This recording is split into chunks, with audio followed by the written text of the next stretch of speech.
ሴዳ ቢሊሱማ የዶክተር አብይ አድናቂ ደግሞ እንዲህ ይለናል።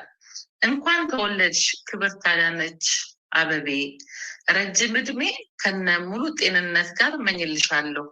በአንቺ ዘመን ኖሬ ይህን ተአምር በማየቴ በጣም ደስተኛ ነኝ። ዋው ቴንኪው በጣም ሜሪዬ አመሰግናለሁኝ። በዚህ ላይ የተሳተፋችሁትን በሙሉም በጣም ማመስገን እወዳለሁኝ። አዲስ አበባ እንግዲህ ይህንን መስላለች። በነገራችን ላይ እንግዲህ ዛሬ በአዲስ አበባ ፋይርወርክ ሲደረግ ነበርና አዲስ አበባ እንደዚህ ዝንጥ ብላለች። ሰዎች ምን አገባን ምናምን ስትሉ እንዳልሰማችሁ፣ አፈር ሰዎች እንደዚህ እንዳትሉ። ምክንያቱም ዓለም አቀፍ ከተማ ናት። ኢትዮጵያ ውስጥ አዲስ ዓመታቸውን የሚያከብሩ በርካታ የውጭ ሀገር ዜጎች አሉ እና ከዛ አንጻር አዲስ ዓመትን ኢትዮጵያ አድምቃ ብታከብር ይገባል።